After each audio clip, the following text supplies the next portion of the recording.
I'm Insha and you're watching IELTS Anika. So today we are going to solve or we are going to see some tips and tricks regarding reading section of IELTS.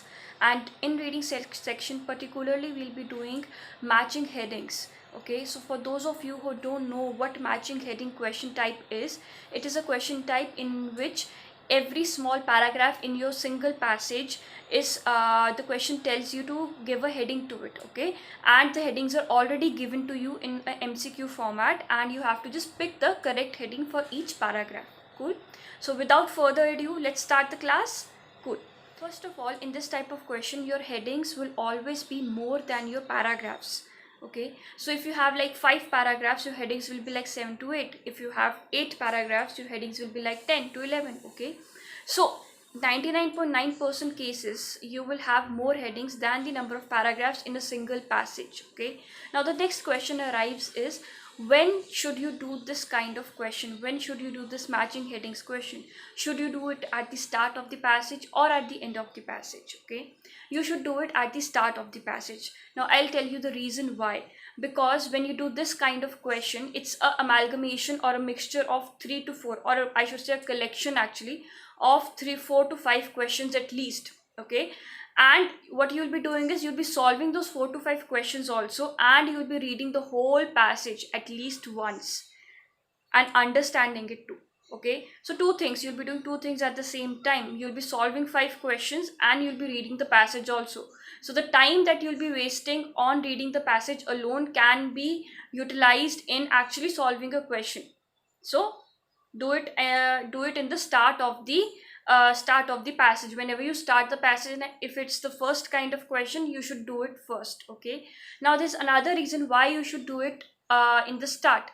It is because whenever you get other type of questions after it, like MCQs or fill-ups or any such kind of questions, what you have to do in that case, what happens is you have already read the paragraph once, so you already have a conceptualization or you have a concept about what the passage is about. Okay, and you just need to go to the particular thing and just confirm your answers, so it saves time for you. Okay, now coming on to the actual doing of this type of question, how to do it. So what you have to do is you have to go to the first paragraph. Suppose the name of the first paragraph is section A. Okay, go to that first paragraph, read the whole paragraph. Okay, now go back to the headings. Go back to the headings and read all the headings. Now pick the heading that is suitable to that paragraph, or you can say quite probable to that central viewpoint of the paragraph. Okay, now things you have to consider when picking your heading. The first thing is that you don't have to match one line of the paragraph with the heading. Heading doesn't mean to pick one line out of the paragraph and that will become your heading. No, heading means summarization of a paragraph or a central viewpoint of a paragraph. So the whole meaning of the paragraph, central viewpoint of the paragraph, should be matching with the heading. Okay, so make sure you pick a heading that tells you the central viewpoint of the paragraph. Cool. So this is the first thing. Second thing, you will never get your answer in the first few lines or the last few lines of the paragraph. This is all a myth. Okay, don't do that to save your time. You'll be actually making things worse for you, because because the answers will get wrong and you'll not be able to understand what is there in the paragraph. Okay, so read the whole paragraph once, understand it, go back to the headings and check which one is most suitable to it. Don't leave the middle section of the passage, or only read the first 3 lines or the last 3 lines and then check for the headings. It never happens. Mostly it never happens. Okay, you, if there are 5 questions, you will get just 2 correct in that case, and that's also a far-fetched idea. Okay, now the next point is that you don't spend much time on your headings. Okay, for example, you're reading a paragraph and you're going back to headings and you're not able to find a heading. Okay, so what to do in that case? So give yourself 1 minute, read it again. If you're not able to find it, pick the most suitable one that you think that this could be the one. Tick mark it and you can put a question mark there also. Cool, and move on to the next one. Don't waste your time sticking on to one single question. Okay, Now, after you have done all the heading questions, like there are 5 questions, 5 paragraphs you have read, you have given the headings, okay? Come back to those paragraphs in which you had some uncertainties, in which you have doubts whether this is the correct heading or not, okay? Now, when you have already done all the headings, you have a advantage that there'll be fewer headings to pick from, okay? So here what you can do is you can go back to that paragraph, read the paragraph again, and check the headings that are left again, okay? And then you can check whether this one is correct or not, or should it be changed or not. Now sometimes what happens is whenever we are doing these kind of questions, uh, like when I used to do it, what I used to do is, sometimes I used to think that this can also be the heading and this can also be the heading, right? So I used to get confused between two choices, mostly two, not more than two, but mostly two choices.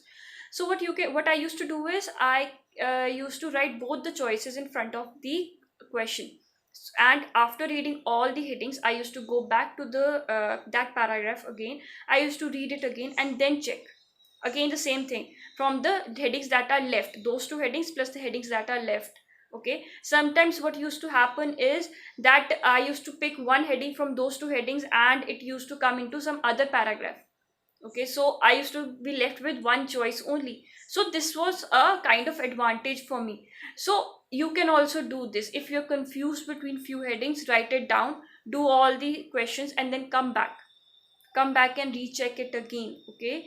Now it doesn't require more time, it just requires speed in your reading, speed in your understanding, how good you are in understanding the lines if you read it once or twice.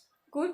So this is the fastest and easiest way of doing a heading. Now we are going to solve some heading questions, and I want you to solve it with me so that you can understand how to apply all these tips and tricks in the heading question and to get the correct answer.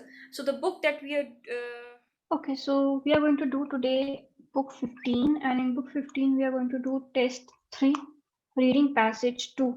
Okay, so in reading passage 2, the questions from 14th to 20 we have headings, and this is the paragraph or the passage. Okay, so what are we going to do is we are going to read all, not all of course, we are going to read the paragraphs one by one, and then we are going to go back and check whether which heading suits it. Cool. So let's start off with paragraph A or section A. Okay, the topic is desalinator producing clean water. Cool. Traveling around Thailand in 1900s, William Jason was impressed with the basic rooftop solar heating systems that were on many homes, where energy from the sun was absorbed by a plate and then used to heat water for domestic use. 2 decades later, Janssen developed that basic idea he saw in Southeast Asia into a portable device that uses the power from the sun to purify water. Quite a simple paragraph.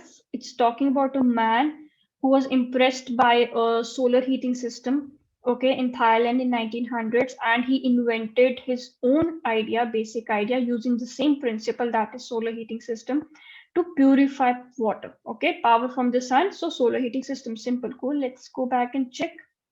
So the first one is getting a finance for production. They are not talking about finance. An unexpected benefit, not talking about that. From initial inspiration to new product. Yes, this can be. Okay, third one can be. I can write here 3. Let's write see others also. The range of potential customers for the device. They are not talking about potential customers. What makes device different from alternatives? No, they are not talking about other alternatives. Cleaning water from a range of sources. They are not talking about the range of sources here. Okay, overcoming production difficulties, not talking about production, profit not the primary goal, not talking about profit. A warm welcome for the device. They are not even talking about the warm welcome. They are just talking that there was an invention. The number of people affected by water shortage is not at all talking about this. So it's third one, okay? So let's cut this out and erase everything else. Cool. So let's go now to section B. The desalinator operates as a mobile desalination unit, okay, that can take water from different places. They're talking about the sources. We read something like that, right? And purify it for, human consumption. It is particularly valuable in regions where natural groundwater reserves have been polluted. or where seawater is the only source available, water source available, sorry. So they are talking about two things here. They're talking about from where we can get the water, like sea, rivers, boreholes, rain, and purify it for human consumption, and where it is valuable. Okay, this is the valuability. They're talking about the regions where the natural groundwater is polluted and seawater is the only option available. So let's go back and check. Getting finance, not talking about it. Unexpected benefit, not unexpected. The work of that invention was to purify water, and it's purifying water till now. The range of potential customers, they haven't reached to customers yet. They're just talking about what the device does. What makes the device different from alternatives? They're not talking about all alternatives now, right now in that paragraph. Cleaning water from a range of sources. Yes, they're talking about it. Yeah, they have given us a range of sources, right? Overcoming production difficulties, not talking about production, profit, not the primary goal. Yeah, not talking about profit. Warm welcome, not talking about warm. Number of people affected by water shortages. No, they're not talking the number of people. They're just telling about the water, like where this device can be used, where the water is polluted or and that stuff. So the answer can be this one. That is sixth. Okay, now let's go to the C part. Oh, I haven't read that. My mistake. Let's go back and read that too, okay? Since it's part of the section B, we have to read the whole paragraph actually. So Jansen saw that there was a need for sustainable way to clean water in both the developing and the developed countries when he moved to United Arab Emirates and saw large-scale water processing. I was confronted with the enormous carbon footprint that the Gulf nations have because of all the desalination that they do, he says. So he is talking about a need for sustainable way to clean water, okay, in both the developing and developed countries when he moved to United Arab Emirates and saw large scale water processing. Let's see if it fits anywhere else if we are wrong about it. Finance, unexpected benefits, range of potential customers. No, not talking about customers, it's just telling that he saw there and then the idea came up when he went to the United Arab Emirates, okay? So he's not talking about that those are the customers, no. Device different, not talking about alternatives. Cleaning water, it's still there. Overcome production, profit, not talking. Warm welcome, number of people affected by what, no, not talking about the water shortage here. Just talking that he was confronted with enormous carbon footprint, not talking that number of people, how many people are like facing water shortages. So the same one, okay. Now let's move on to the C part. This is a big one. A desalinator can produce 15 liters of drinking water per day, enough to sustain a family for cooking and drinking. Its main selling point is that unlike standard desalination techniques, it doesn't require a generated power supply. So that's the main selling point. Okay, this one. So sorry. Let's just delete and put it again. Okay, that's the main selling point is that it doesn't require generated power supply. Okay, like it just needs sunlight. Okay, it measures 120 by 90 centimeter. It's easy to transport thanks to its two wheels. Water enters through a pipe and flows as a thin film between the sheet of double glazing and surface of a solar panel. Where it is heated by the sun, the warm water flows into a small boiler. Blah blah blah. The device is very simple filter to trap particles and then easily be shaken to move them. There are two tubes of liquids coming out, one for waste and another for distilled water. Performance of the unit is shown on LCD screen transmitted to the company which provides servicing when necessary. Okay, so this from here till here is the working, how it works, okay? But the main selling point is that unlike standard desalination techniques, so here is a comparison that mostly the desalination techniques, how it happens. It doesn't require a power supply, it requires only sunlight. Okay, let's go back and check. I think we read somewhere in about it. So it can be this one, fifth one. What makes the device different from alternatives? So it doesn't require power for that, right? And it just requires sunlight. So this can be the correct answer. I don't think any other is there. So if you are noticing, I'm doing two methods right now. I'm picking the right answer also, and I'm doing the elimination method also. I'm checking out all the points so that I can check whether anyone else is fitting in the criteria or not. Okay, So let's come back. Section D. A recent analysis found that at least two-thirds of the world's population live in severe power water scarcity. We just read about it, right? Do you think we need to go down? Let's go down. For at least a month every year, Janssen says that by 2030, half of the world's population will be living with water stress. So he's talking about the number of people. Remember the number of people where demand exceeds the supply over a certain period of time. It is really important that a sustainable solution is brought to the market that is able to help these people, he says. Many countries don't have money for desalination plants, which are very expensive to build. They don't have money to operate them. They are very maintenance intensive, and they don't have the money to buy the diesel to run desalination plants. So it is a really bad situation. Talking about what developing nations don't have. Okay, money and diesel. Cool. So the main thing that is there is the number of people affected by water shortages. It's talking about almost half of the world will be affected by water shortages. So this is the only one. There's nothing else that they're talking about. Let's go back and check again. Getting finance, no unexpected benefits. Getting finance for the production.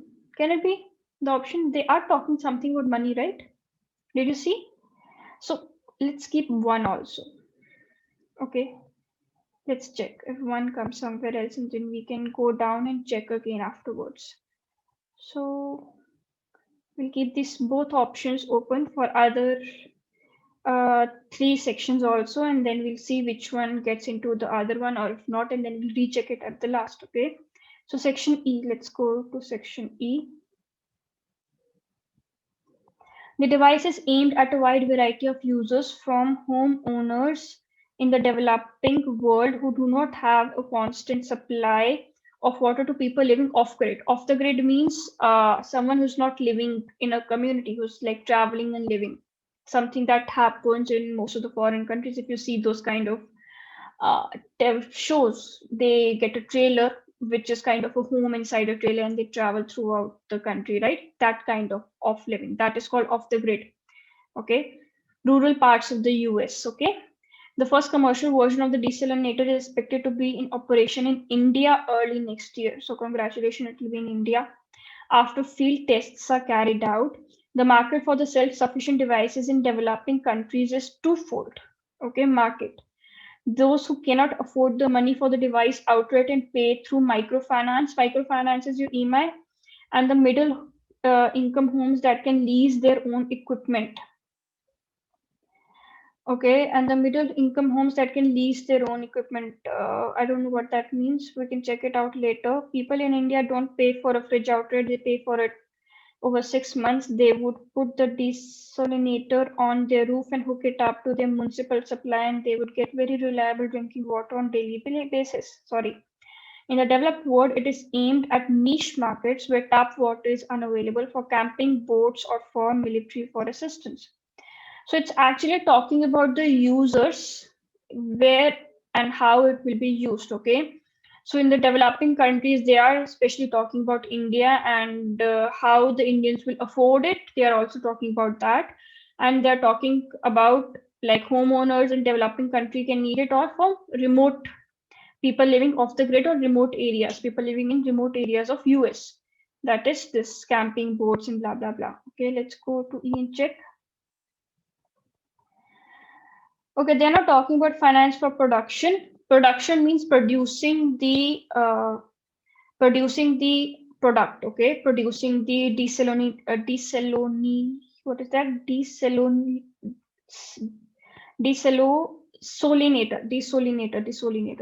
Desalinator. Yeah, so it's desalinator, my bad. So production, to produce the desalinator, we need to buy it. Okay, so it was telling about the buying options in India, not the producing options. Okay, unexpected benefit, not talking about that till now. Okay, we don't need three. A range of potential customers for the device. Yes, it's talking about the range of potential customers actually. So it can be fourth, but we'll go through others also just to check something else also fits here. Okay, so overcoming production difficulties, not talking about production, profit, not the primary goal, not talking about prime profit, warm welcome, not talking about welcome actually, people affected by water shortages, not talking about that. So it will be the fourth one. Okay, let's erase this one so that we know that it's still in the market and we can use it. Cool. Now let's go to section F. Prices will vary according to where it is bought. Now they're talking about the prices. Okay. In the developing world, the price will depend on what deal aid organizations can negotiate. In developed countries, it is likely to come in a $1,000 or pound 685. It's pound, right? Yeah, pound. A unit, said Janssen. We are a venture with a social mission. We are aware that product we have envisioned is mainly finding applications in the developing world and humanitarian sector, and that this is a way we will proceed. We do realize though that to be viable company, there is a bottom line to keep in mind. So what is it doing here is it is actually telling us that the company is building this whole project or this whole product, desolinator. Yeah. So it's building that so that it can be used in the developing world. The main use of it is in the developing world where there is shortage of water, not in the developed nations, because in developed nations everyone has water, right? So this is used for humanitarian sector. Humanitarian sector means for human. Okay, so this is kind of a social work they'll be doing. Cool. So so that this is the way we will proceed. But we do realize though means but they do know that to keep the company running, there will be some costs, right? So there has to be some minimum cost that they have to charge the customers. They can't give it for free. Okay. So let's go back and check. So it was section F. Okay, finance for production. They're not talking about production, they're talking about the cost that consumers will pay. Okay. Unexpected benefit, not talking about that. Overcoming production difficulties, not talking about production again.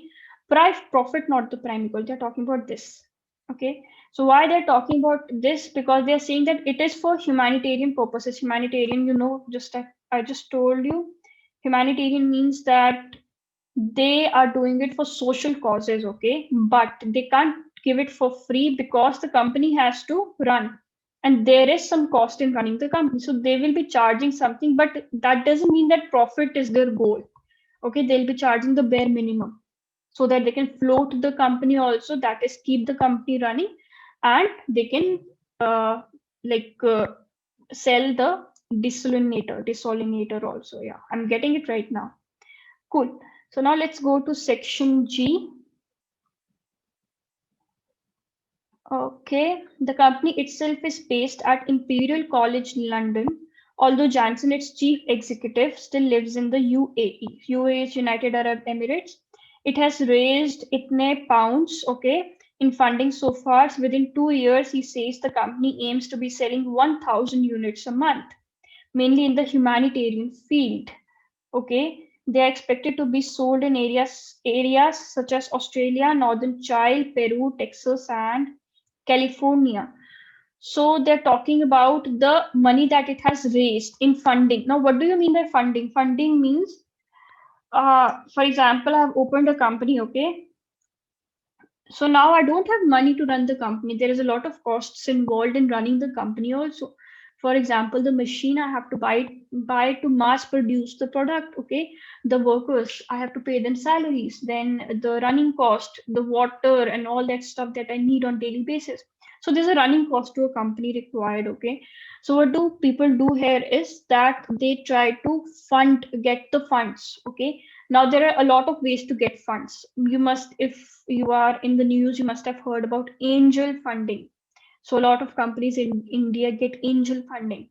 So that means that big investors with a lot of money fund or put their money in those companies so that they can start off with the operations, and then the profits that they come, then they divide the profits according to any deal that they have. Okay, so this is that funding so that the company could run. Okay, in other words, for the production of the production of the desolinator. Okay, this is the money that they have actually gathered till now. Okay, so let's go up and check again. Cool. So getting the finances for production. So I just talked about the finances for production. Production of what? The desolinator, that is the product. So this can be the option, right? So I can write 1 there. Now I have 1 in 2 places. Let's check if some other option fits. If it doesn't fit, then 1 will be in G. Okay, and unexpected benefits, they're not talking about it. Overcoming production difficulties, not talking about production difficulties. Warm welcome, not talking about it. Number of people affected by water shortages, not talking about it. So they're getting the finance for production, they're talking in the first one. So the first will not come here. Okay, and the 10th will come here. Cool. So you can do it like that. Okay. Now, if you're still confused if the first will come here or not, you can read the D paragraph again. Okay, let's go back to D paragraph and read it again. The recent analysis found that at least 2/3 of the world population lives with severe water scarcity for at least a month every year. Janssen says that by 2030, half of the world's population will be living with water stress, where the demand exceeds the supply over a certain period of time. It is really important that a sustainable solution is brought to the market that is able to help these people, he says. Many countries don't have the money for desalination plants. So that's from where we checked the finances and very expensive to build. They don't have the money to operate them and they are very maintenance intensive. So what is he talking about? He's talking about the desalination plants. Wait a second. Okay, so he is actually talking about the desalination plants. Now, what are desalination plants? The plants that are already there in most of the countries, like in UAE. Okay, so those plants he's talking, but he's not talking about the machine that he has invented and the production cost that is required for that. So it is not about the finances for the production of the machine that he has built, that is desalinator. Okay, I said it right this time, correct. So he's talking about the desalination plants that are already there right now running in most of the countries. Okay, and some poor countries or developing countries don't have money for it or they don't have diesel for it. Okay, so that's why 1 cannot be the option in section D. Understood how to do it? So make sure you cut it like that. If you have a pen paper based test, if you have a kind of like computer based test, you can mark it on a piece of paper and then cut it accordingly so that you have less options to choose from. That's what I did at the end, right? So I chose from less options. And if you're confused in anything, you can leave it for the end and then go back and choose, because then you'll have less options. Okay, so this is all from my side. If you like the video, do like and subscribe. Thank you so much.